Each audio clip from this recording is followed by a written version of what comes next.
Welcome to Leaders of Land and Legacy, presented by JABC, where we engage Indigenous business leaders from across British Columbia to explore work readiness, financial health, and entrepreneurship.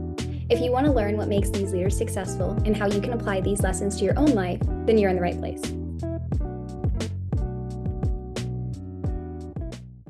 I'm Jacqueline, and in today's episode, we will be exploring financial independence and resilience with Mo Dawson, the 2024 Annual Indigenous Business Awards Young Entrepreneur of the Year. Thank you, Mo, for joining us today. Let's dive in. So to get us started, would you mind giving us a snapshot of who you are and what you do? I'll just quickly introduce myself. Gela Kastaukla, Nuguam Mo Dawson, Nuguam Hayam Sandalayu, Kayuchin Lach Muskamak Zawa de Enuk, Glu Gitsan, Gayisen Lach Awit Nagui Sesa Snanemuch, Lahu Nanaimo. Hello, everyone. My name is Mo Dawson. My ancestral name is Hayam Sandalayu. I am from Muskamak Zawadeenuk territory on my father's side, from Kinkum Inlet, and I'm from Gitsan territory on my mother's side, from Gitnyao and Gitsagukla. And I'm tuning in from Snanemuch territory here in Nanaimo, BC, but I've been living and working out of the unceded territory of the Lekwungen speaking people for about 22 years now, and I am a graphic recorder. I specialize in the capturing and recording of live conversation through illustration. That is wonderful. My goodness, thank you so much for sharing that with us. Would you care to share your journey with us? More specifically, how did you get where you are today? Where do I begin? Well, illustration and artwork is something that I've had a lot of passion for since I was a little kid, since before I can remember. I've always loved drawing and creating art and doodling and drawing little cartoons. And so all throughout elementary school and high school and even college, when I did culinary arts foundations, even in that time, I was doing a lot of drawing and doodling and got into graffiti style artwork. And once I entered the field of the cooking industry and the food and beverage industry, a lot of my time and energy and focus went into developing myself as a professional cook. And illustration and artwork kind of went onto the back burner for a long time, almost a couple of decades, and I didn't really practice it a lot. And so my return to artwork and illustration kind of came out of the initial COVID lockdown. In March 2020, there was restaurant closures, along with all the other COVID restrictions that happened at the time. And I was at home, stuck at home. You know, everyone was asked to stay home and stay safe. That was like the mandate at the time. And bored at home. So I got back into illustration and artwork and wanted to find a line of work using my illustration skills and abilities. And I was having that conversation with my mom at the time, and she's a facilitator. She is the owner and operator of Dakadam Hanak Consulting, and so she facilitates large gatherings like conferences and business meetings. And she's the one who introduced me to graphic recording. She told me, well, there's these people in the rooms that I, you know, when I'm facilitating that set up big pieces of paper and big posters, and they record the conversations through illustration. So that's kind of how I was introduced to it and discovered it. And at that time, I made the decision to take a 3-day training course in it with a lady named Christina Merkley. She's a woman out in Machosen who has her own little studio out there. She's made a career out of graphic recording for I think over 25 years and had traveled the world doing it. So she was kind of, I believe, one of the pioneers of kind of establishing graphic recording in BC, or at least kind of in the lower mainland area. And so she was incredible. And so I did the 3-day training course and went into my first contract the following week with Emergency Management BC. And it was a 5-day Zoom conference. Everything was Zoom at the time. There was no in-person meetings allowed. And it was like, I think something like 400 participants all tuned in to Zoom. And I just set up at home just like this with with my poster and my markers and recorded for 5 days, and that was the beginning of it. And it's kind of just taken off since then. My goodness, it seems like you've had some fantastic opportunities then. And it seems like art has always been something that you've held very close to your own identity. Thank you so much for sharing that. Of So, course. what does being an Indigenous entrepreneur mean to you? What does being an Indigenous entrepreneur mean to me? I would say for me, one of the biggest things that's come out of becoming an Indigenous entrepreneur is like, breaking out of the regular 9 to 5 job and schedule that I was in as a cook I cooked for 20 years since I was 13 years old. And many of those years, if not all of them, were like not necessarily Monday to Friday, but 5 or 6 or sometimes even 7 days a week, and anywhere from 40 to 65 hours a week. I've worked really long hours. I've worked really long stretches of working for weeks on end, and a lot of amazing experiences doing so, and learned a lot of really cool skills and abilities as a cook, met a lot of cool people, had a lot of cool experiences. But I found, which I think is the case for a lot of cooks and a lot of chefs, is not too much time and energy outside of work in the kitchen. I think a lot of the chef mentality and the kitchen, mentality and mindset is like overwork yourself, put everything you have into the job, into the kitchen, into, creating that food, into doing the best job. And yeah, I mean, I spent a lot of those years, having time to do laundry and go to bed after work mostly. So, I mean, for me, shifting from cooking to graphic recording, I'd say that's kind of one of the biggest changes in my life in general has been more time for myself, more time for other things other than just work. I've really I feel like I've really woken up to the idea of self-care and what that can look like for myself, and all the ways that I haven't really been practicing that previously as a young cook. And that's kind of been my experience as an entrepreneur, is more sense of freedom, freed up a lot of time, freed up a lot of energy, and been able to provide myself with, a lot more opportunity to experience new and different things, and do a lot more traveling. And yeah.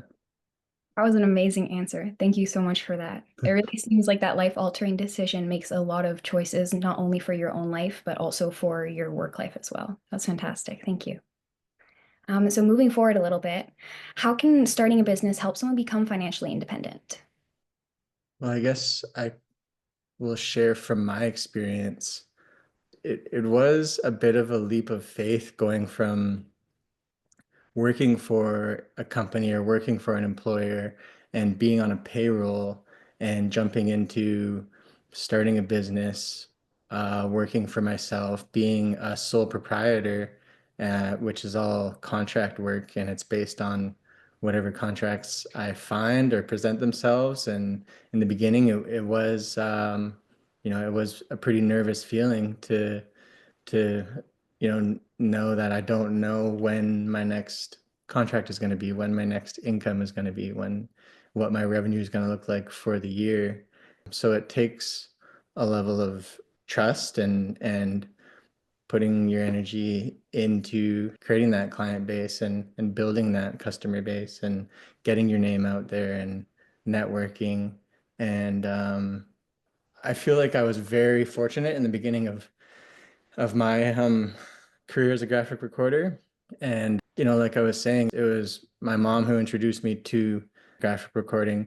And as well, she, kind of introduced me to her client base and her customer base that she had been building over the course of, over a decade, I think closer to 15 years, which was like hundreds, thousands of people that she's connected with around the province and around the country as well. So, I mean, for me to have kind of immediate access and connection to a network that large was a huge advantage in my beginning phases of establishing my graphic recording business. And yeah, I think for me, when I think of like financial independence or financial freedom. It's kind of less about like a dollar amount and, like a savings amount or anything like that, but it's been more about like what I was talking about before and like, being able to afford the lifestyle that I want and the life experiences that I want and to be able to do the things that I want to do in life and experience the things that I want to experience. Like since I left kitchen work and started graphic recording, which was well, at least doing graphic recording full time was about 2.5 years ago.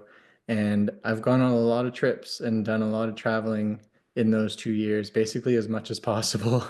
And I'm kind of like making up for the times that I wasn't able to travel as much. And like I've been to Mexico multiple times, Arizona, Seattle, Portland. I went to Japan last September. And even around the country, I went to Ontario for my first time. I went up to the Yukon, and I'm over in Vancouver very often for work. And so some of these trips are work trips, but most of them are just like trips and travel that I fit in between contracts. And I've gone on my first two canoe journeys on my ancestral territory on my father's side, my first one being last year. And I just came back from my second one a few weeks ago. So yeah, I mean, that's where my mind goes when I think about, financial independence and financial freedom is like more so about, creating a revenue or an income kind of system or source and creating a schedule and a lifestyle that allows me to, be achieving these things and experiencing the things that I want to experience. And yeah. So it seems having a clear idea of what your goals are and how you want to get there is almost one of the biggest dictating factors there. It has been for me, I'd say. And I definitely say your capabilities to put your perseverance and your drive over top of your fear was also one of those things. So that was really incredible to see. Um, so moving forward, what are some ways that you'd suggest that youth can plan for financial independence today? Well, I think some of the first steps I would say is kind of like what I was talking about is like think less about how am I going to be making money or saving money, but if it's entrepreneurship that someone is going into, having those goals, those financial goals that are more like what do I want to do? What do I want to experience? What do I want to obtain? Whether it's, I'm a new vehicle or, some kind of purchase or an experience like traveling, or it can be a savings goal. Like when I was talking about kind of not knowing when my next contract is going to be, that's still the case.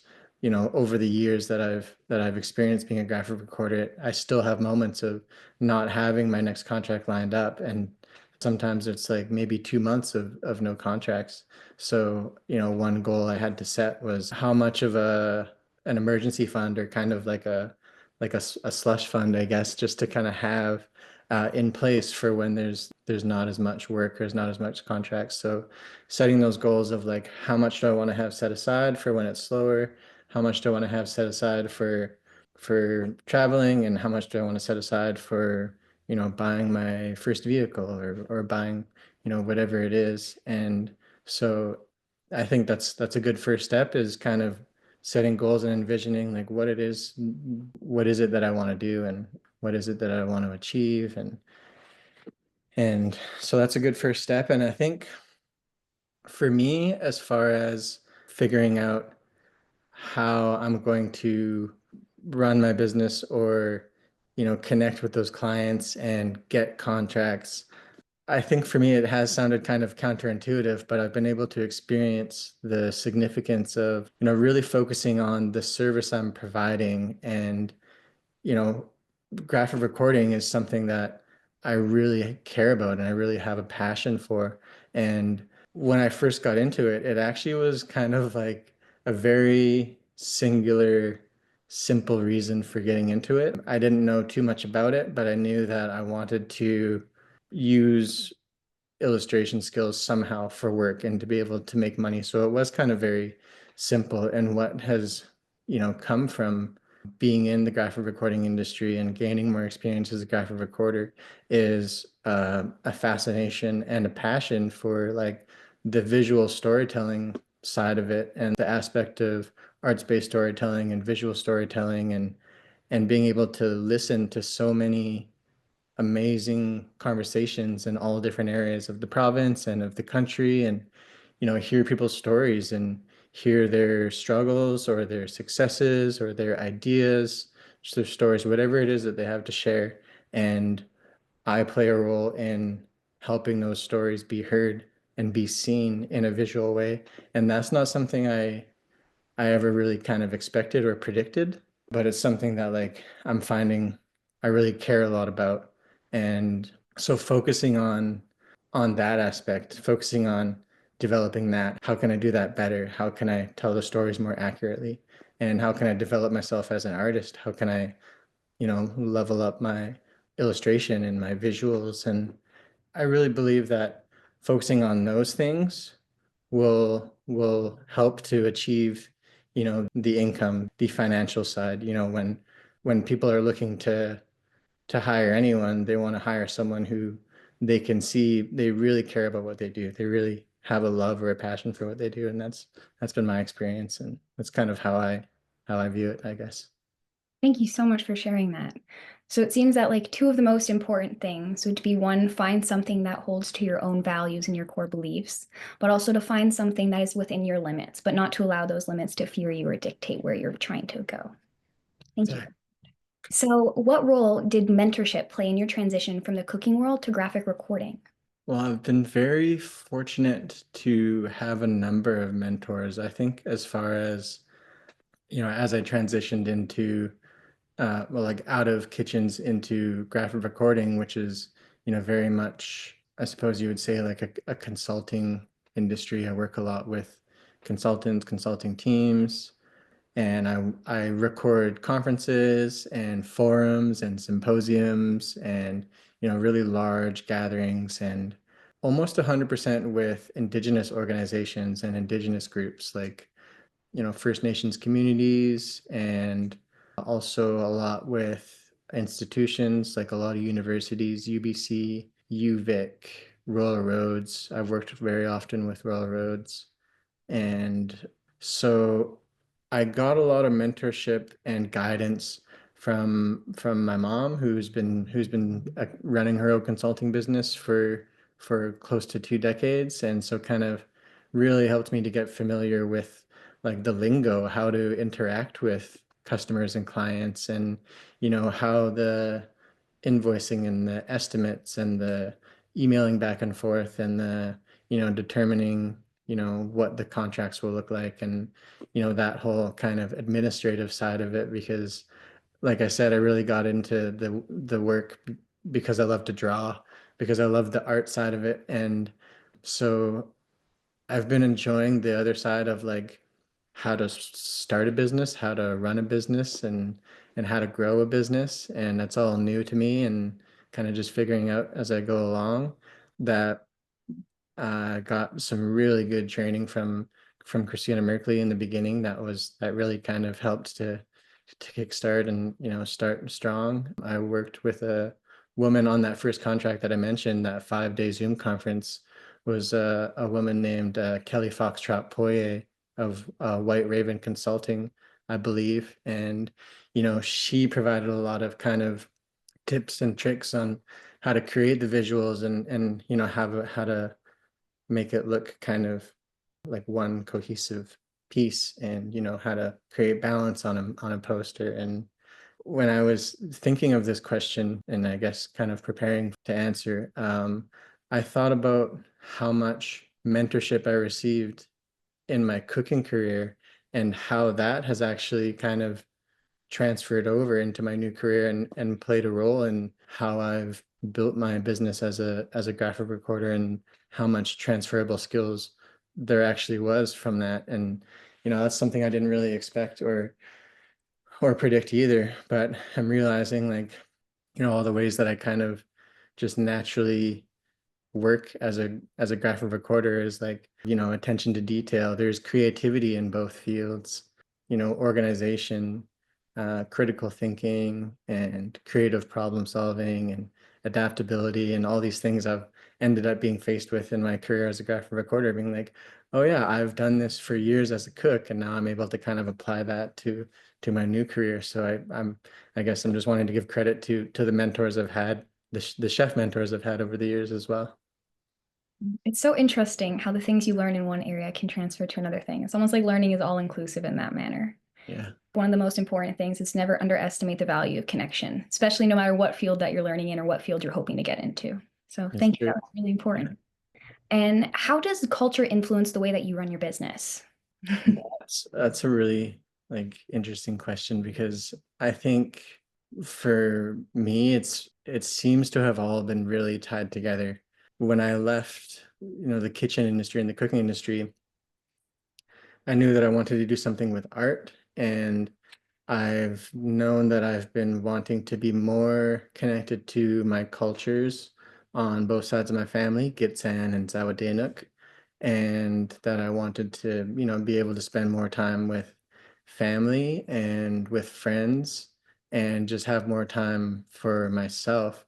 And I feel like graphic recording and the decision to do graphic recording full time has really allowed me to achieve all of those all tied into one like career path, and it really starts to feel lucky how it all kind of just panned out, and it feels like it just fell into my lap. And because all of those things can be tied into one work trip. Like I find myself thinking like, I really want to go back to my homelands on my dad's side. I want to go to Kinkum Inlet and spend more time there and, reconnect with family. And I want to build my business. And then if, like, I'm having these thoughts, and then a few days later, someone reaches out from Kinkum and saying like, hey, we want to have you up here to record a meeting, and you can stay with this family member and you can spend this amount of time here in Kinkum. And I'm there for a contract, so I get paid to do so. And I'm reconnecting with my homelands. I'm reconnecting with family.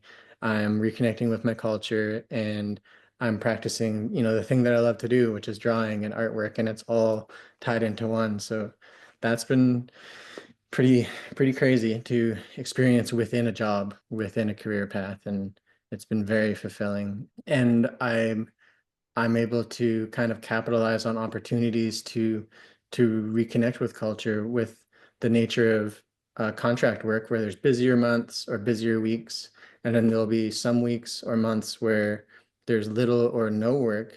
But if I've managed to just make a bunch of money and save enough money to kind of sustain me through the slower times, then I'll use those times to go on the trips like on the canoe journey and reconnect to my culture and learn about it. So that's kind of how I've been able to experience culture. It's really been closely tied into um, my experience of being an entrepreneur and becoming an entrepreneur is exploring myself and what my values are, what's important to me in building a business and exploring my culture and my family's history and exploring my homelands has really kind of helped. They both helped each other, which has been pretty cool.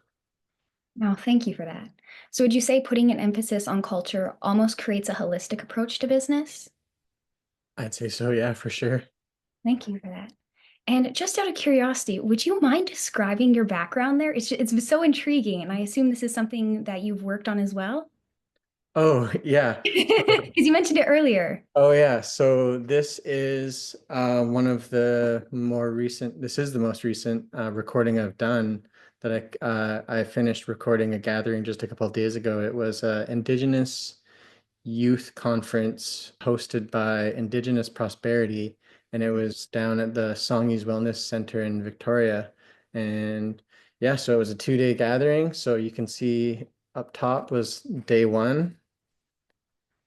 Oh my goodness. Yeah, and so, there's an opening ceremony, it goes into Indigenous Business Rock Stars, which was, a panel of Indigenous entrepreneurs. And then they had a panel of Indigenous athletes, young athletes that kind of shared their journey of what it means to them to be an Indigenous athlete and how it's impacted their life. And, and a presentation on caring for the land. They talked about traditional foods, traditional medicines. They played a game with the youth called Wasanich Monopoly, and it was, created to kind of hear back from them what kind of economic development or projects or business they would be interested in or invest in. So these are like the kinds of conversations I get to listen in on and be a part of and play a role in full time as a thing, which is, there's so much culture and tradition and teachings in all of this that, that really kind of speaks to that piece about how does culture play a role in myself as an entrepreneur. It's just like I'm around it and exposed to it and kind of just taking it all in like often. And so I'm pretty grateful. I'm pretty grateful I get to do that for work. And yeah, so the one down there is day two. Oh my goodness. These are remarkable. Thank you. Yeah, so I use 6 Sharpies, an 8 pack of jumbo crayons, and that's it. And a large poster paper, and those are my supplies. That's how I do my work. I assume this is a really accessible method too, then, because you're not only hitting people who are visual learners, but you're also hitting the people who like to read, people who like to hear, all those sorts of things. That's amazing. Wow. And just one final question for you today. What's one piece of financial advice that you give to someone who's just starting out, and why would you give it? Let me think about that.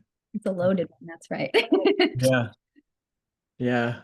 Um, I would probably just say again, like have those goals of what you want to be and what you want to do, and that way you have something to focus on. And I think another one that comes to mind is I think for me it really started with that self-care piece and self-awareness when you explore all different forms of taking care of yourself mentally, physically, emotionally, spiritually.